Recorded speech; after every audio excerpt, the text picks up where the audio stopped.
आज से कुछ साल पहले कुछ प्रोफेशनल माउंटेनियर्स जो कि कई बड़े बड़े माउंटेन्स की पीक तक पहुंच चुके थे, वो यह सोचते हैं कि अब हम जाएंगे और कैलाश पर्वत के ऊपर चढ़ाई करेंगे। लेकिन उन्हें नहीं पता था कि ये डिसीजन उनकी लाइफ का सबसे खराब डिसीजन होने वाला है। क्यों है जी?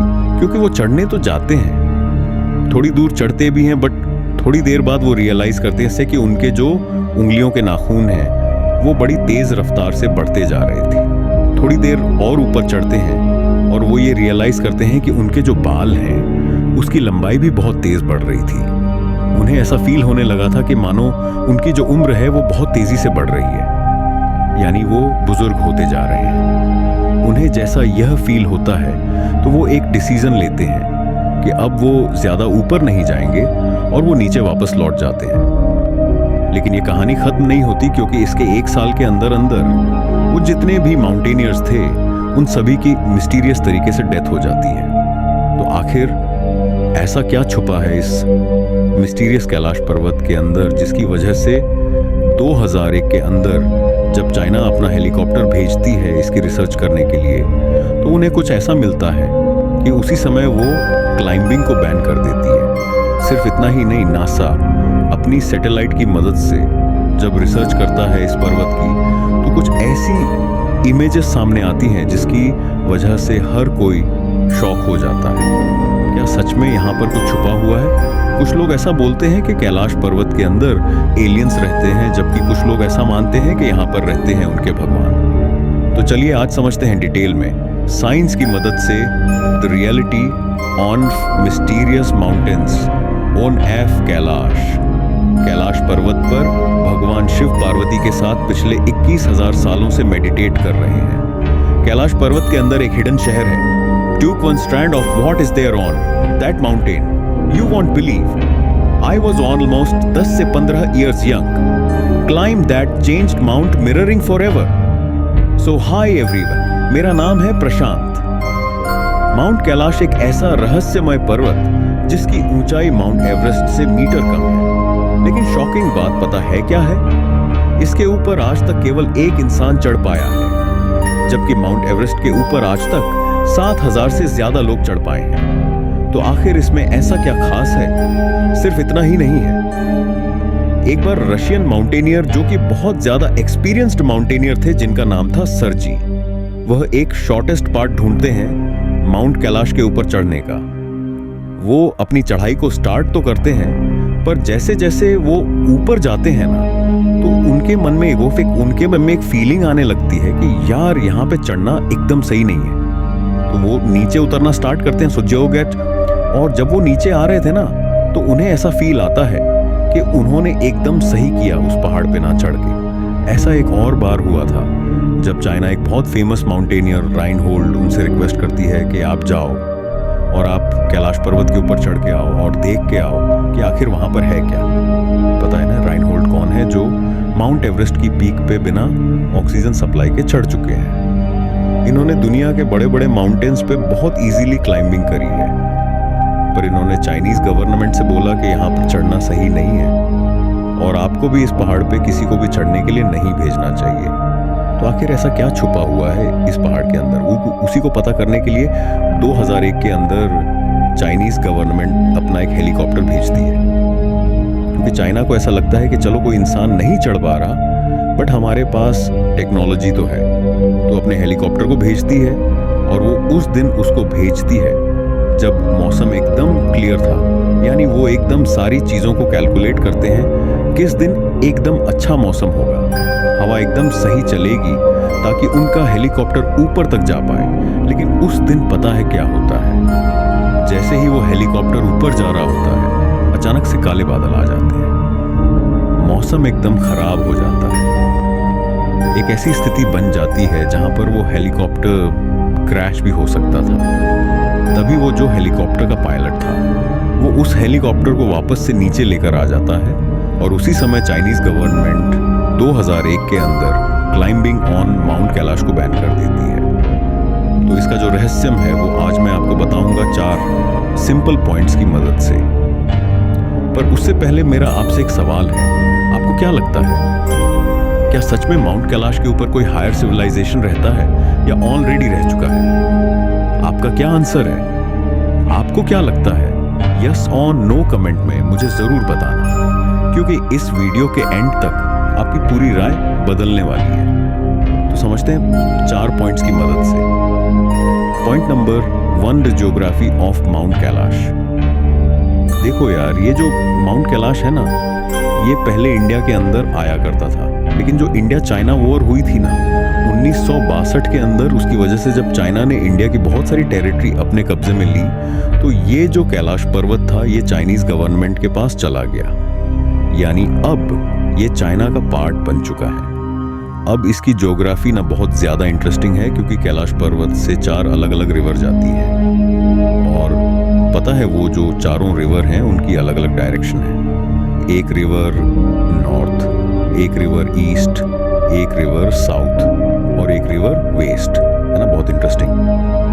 बट इससे भी ज्यादा एक इंटरेस्टिंग चीज है कि माउंट कैलाश के पास 2 लेकक्स हैं, और वह दोनों ही लेकक्स आपस में एकदम अपोजिट हैं। एक लेक का नाम है मानसरोवर और दूसरी लेक का नाम है राक्षस ताल। अब ये जो मानसरोवर लेक है ना, ये पता है एकदम प्योर वाटर की लेक है। ये इतने प्योर वाटर की लेक है ना कि यहाँ पर लाइफ बहुत इजीली एग्जिस्ट कर सकती है। अब इसकी सबसे इंटरेस्टिंग बात पता है क्या है? कि ये जो पानी है ये इतनी हाइट पे होने के बाद भी, इतने कम टेम्परेचर के होने के बाद भी कभी फ्रीज नहीं करता। जबकि वो जो राक्षस ताल है ना, वो एकदम अपोजिट है। उसका जो पानी है वो सॉल्टेड वाटर है, एकदम खारा पानी है, एक ऐसा पानी जो कि कोई पी भी नहीं सकता। वहां पर कोई जानवर एग्जिस्ट भी नहीं कर सकता।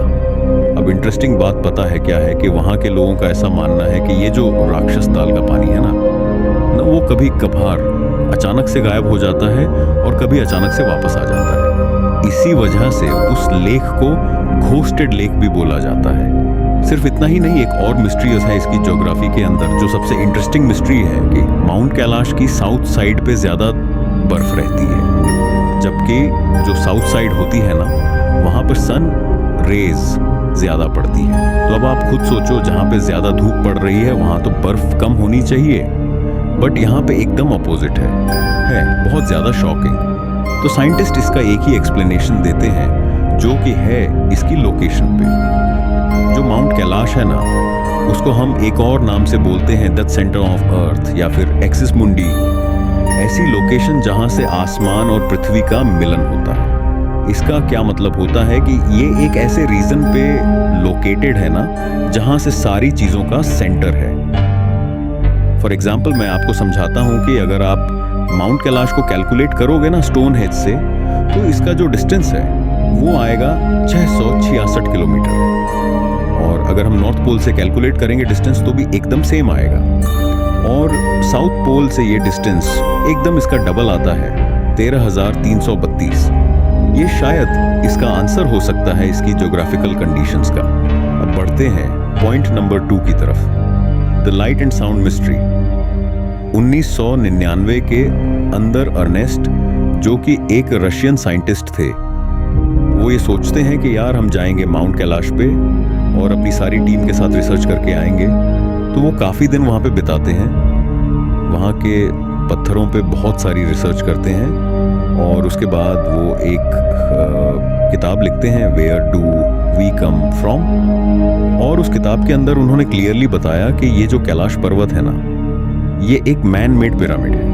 यानी यह बहुत ज़्यादा एडवांस टेक्नोलॉजी से बना है, जो कि पुराने ज़माने में किसी हायर सिविलाइजेशन ने बनाया होगा। सिर्फ इतना ही नहीं, उनकी किताब में यह तक लिखा है कि यहाँ से रात को 7 अलग अलग रंगों की रोशनी दिखाई देती है। और ये बात सिर्फ उन्होंने नहीं बोली, बहुत सारे लोकल पीपल जो कि आसपास में रहते हैं, उन सब ने भी बताया कि रात को कई बार अलग अलग 7 रंग उन्हें दिखाई देते हैं। उसके साथ साथ रात को बहुत अलग अलग प्रकार की वाइब्रेशंस तक वहां से सुनाई देती है। पर इसका भी बहुत साइंटिफिक एक्सप्लेनेशन है। 2015 में एक रशियन साइंटिस्ट जाते हैं और रिसर्च करते हैं, जो कि कैलाश पर्वत के आसपास में पत्थर थे ना, उन पे वो रिसर्च करते हैं, और रिसर्च सबको शॉक कर देती है, क्योंकि वहां से ये पता चलता है कि उन पत्थर के अंदर इलेक्ट्रोमैग्नेटिक एनर्जी है और कोई नॉर्मल एनर्जी नहीं है। जब वो उसकी फ्रीक्वेंसी को कैलकुलेट करते हैं तो वो फ्रीक्वेंसी आती है अराउंड 5000 गीगाहर्ट्ज़। अगर आपको नहीं पता है ना, अगर आप साइंस स्टूडेंट नहीं हो, तो ये जो फ्रीक्वेंसी है बहुत ज़्यादा होती है और नॉर्मली इतनी फ्रीक्वेंसी एग्जिस्ट ही नहीं करती। यानी वहाँ पर कुछ तो ऐसा है जिस वजह से इतनी ज़्यादा एनर्जी की चीज़ें वहाँ पर प्रेजेंट है। और शायद इसलिए ही 1938 के अंदर हिटलर अपनी एक टीम को भेजते हैं माउंट कैलाश की तरफ रिसर्च के लिए, क्योंकि हिटलर को यह पता चल गया था कि शायद माउंट कैलाश के अंदर कुछ तो एनर्जी के सोर्सेस छुपे हुए हैं जिसको अगर वह ढूंढ लेते हैं तो इस पूरी दुनिया पे राज कर सकते हैं। सिर्फ इतना ही नहीं, इसके अलावा जब नासा रिसर्च करती है तो उन्हें ये पता चलता है कि माउंट कैलाश के अंदर कुछ तो मैग्नेटिक फील्ड है और वो मैग्नेटिक फील्ड नॉर्मल नहीं है, वो मैग्नेटिक फील्ड बहुत ज़्यादा है। अगर मैं आपको वैल्यूज़ में बताऊं तो उस मैग्नेटिक फील्ड की वैल्यू आई 3000 से 8000 नैनो टेस्ला ज़्यादा as compare to other regions. और सिर्फ इतना नहीं, सबसे ज़्यादा शॉकिंग फैक्ट जिससे हर एक साइंटिस्ट शॉक हो गया वो ये था ना कि माउंट कैलाश के आसपास में ग्रेविटेशनल फोर्स बदल जाती थी, कभी ज़्यादा है तो कभी कम, और साइंस इसके सिर्फ 2 ही रीज़न देती है। रीज़न नंबर 1, या तो कैलाश पर्वत के अंदर कोई वोल्केनो है। रीज़न नंबर 2, या तो कैलाश पर्वत के अंदर एक बहुत बड़ी गुफा है जो कि धरती के अंदर तक जाती है। और शायद ये जो दूसरा रीज़न है ये लिंक होता है हमारी रिलीजन से, क्योंकि बहुत सारी रिलीजियस किताबों के अंदर ये लिखा हुआ है ऑलरेडी। कैलाश पर्वत है ना, इसके अंदर एक बहुत एडवांस सिविलाइजेशन ऑलरेडी रह रही है। अब बढ़ते हैं पॉइंट नंबर 3 की तरफ, द टाइम डायलेशन थ्योरी। आप सबने स्टार्टिंग में सुना था ना कि वो जो माउंटेनर्स चढ़ने आए थे उनके साथ क्या हुआ, उनके जो नाखून थे वो समय से तेज़ बढ़ने लगे, उनके जो बाल थे वो भी बड़ी तेज़ रफ्तार से बढ़ने लगे। और ऐसा किसी एक इंसान के साथ नहीं हुआ है, ऐसा हर बार उस इंसान के साथ हुआ है जो कि इस पहाड़ पे चढ़ने की कोशिश करता है। यानी यहाँ पर कुछ तो है जिसकी वजह से समय तेज़ रफ्तार में दौड़ने लगता है। अब इसकी रिसर्च से साइंटिस्ट ने इसके पीछे के 3 एक्सप्लेनेशन निकाले। The reason number 1, UV rays. अब देखो ये जो पहाड़ है ना, यहाँ पे यूवी रेज बहुत ज़्यादा होती हैं, जिस वजह से आपकी जो स्किन के सेल्स हैं वो डैमेज होने लगते हैं। और जब आपकी स्किन के सेल डैमेज होते हैं ना, तो आपके जो सेल्स हैं वो रिपेयर भी बहुत जल्दी करने की कोशिश करते हैं, जिस वजह से आपकी जो स्किन की एज है वो कम होने लगती है और हमें ऐसा फील होने लगता है कि हम बुजुर्ग होते जा रहे हैं। रीज़न नंबर 2, लो ऑक्सीजन। देखो यार, जब भी हम पहाड़ पे चढ़ रहे हैं, ऑब्वियस सी बात है वो ऑक्सीजन वहाँ पे कम होगा, और जब कम वो ऑक्सीजन होता है उसकी वजह से जो मेटाबॉलिज्म होता है वो बहुत ज़्यादा हाई हो जाता है, जिस वजह से आपकी जो बॉडी है वो ज़्यादा कंज्यूम होती है, जिसकी वजह से आपकी जो एज है वो जल्दी बढ़ सकती है। ये बहुत बार और भी माउंटेनियर्स के साथ हो चुका है। और रीज़न नंबर 3 और सबसे प्रोबेबल रीज़न कि माउंट कैलाश पे, जैसा कि नासा ने बताया, यहाँ पर ना मैग्नेटिक फील्ड बहुत ज़्यादा स्ट्रांग है। अब उस मैग्नेटिक फील्ड की वजह से हमारी जो बॉडी है उसके हार्मोनल सिस्टम पे कुछ तो चेंज आता है। अब एग्जैक्टली तो किसी को नहीं पता, बट कुछ चेंज आता है जिसकी वजह से हमारी जो एज है वो टाइम के हिसाब से जल्दी तेज़ रफ्तार में बढ़ने लगती है। अब इसका क्या सही रीज़न है वो तो आज तक नहीं पता है, आज भी रिसर्च चल रही है। बट ये जो टाइम डिलेशन की थ्योरी है, इसके बारे में आज तक किसी को नहीं पता कि आखिर क्या छुपा हुआ है माउंट कैलाश के अंदर। अब बढ़ते हैं पॉइंट नंबर 4 की तरफ कि आखिर वो कौन ऐसा इंसान है जो कि आज तक इस बड़े पर्वत के ऊपर चढ़ पाया है। तो देखो, अगर आपने सुना हो, एक स्टोरी है महाभारत के अंदर लास्ट में जो पांडव ब्रदर्स थे वो सब कोशिश करते हैं माउंट कैलाश के ऊपर चढ़ने की, पर धीरे धीरे सबकी मृत्यु होने लगती है। पर पहाड़ के ऊपर सिर्फ एक पहुंचता है जिसका नाम था युधिष्ठिर। अब युधिष्ठिर कौन था? जिसने आज तक कभी कुछ गलत नहीं करा, किसी से भी झूठ तक नहीं बोला। अब ऐसे ही एक 14वीं सेंचुरी के अंदर तिब्बत में रहने वाले एक बुद्धाज जिनका नाम था मिलारपा। अब ये जो मिलारेपा थे ना, ऐसा माना जाता है कि इन्होंने अपनी स्पिरिचुअल पावर्स की मदद से इस पहाड़ के ऊपर चढ़ाई करी। आज तक कोई नहीं चढ़ पाया है, बट ऐसा तिब्बत में बोला जाता है, लोकल पीपल्स का ऐसा मानना है कि जो मिलारेप थे सिर्फ वही इकलौते ऐसे इंसान थे जो कि उस ऊंचाइयों तक पहुंच पाए, और वो भी सिर्फ और सिर्फ उनकी स्पिरिचुअल पावर्स की वजह से। तो है ना, बहुत ज़्यादा शॉकिंग। पर अभी ये कहानी ख़त्म नहीं होती, अभी भी बहुत सारे अननोन सवाल हैं, जैसे कि आखिर समय तेज़ रफ्तार से क्यों बढ़ता है? आखिर ऐसा क्या छुपा है माउंट कैलाश के अंदर कि उसके ऊपर से किसी भी फ्लाइट को उड़ने नहीं दिया जाता, यानी उस एरिया को नो फ्लाई जोन बना दिया गया है। एक और सवाल है जो कि ये है कि आखिर ऐसा क्यों होता है कि माउंट कैलाश के आसपास के सारे एरियाज में बहुत तेज अर्थक्वेक आता है, पर कभी भी माउंट कैलाश के रीजन में आज तक अर्थक्वेक फील तक नहीं किया गया है। क्या वहां पर कोई छुपी हुई ताकत है क्या? और तीसरा और सबसे बड़ा सवाल, क्या सच में उसके अंदर एक सुरंग है जहां पर हायर सिविलाइजेशन के लोग रहते हैं? आपका क्या मानना है? कमेंट में मुझे जरूर बताना। अगर वीडियो अच्छी लगी अपने एक दोस्त के साथ शेयर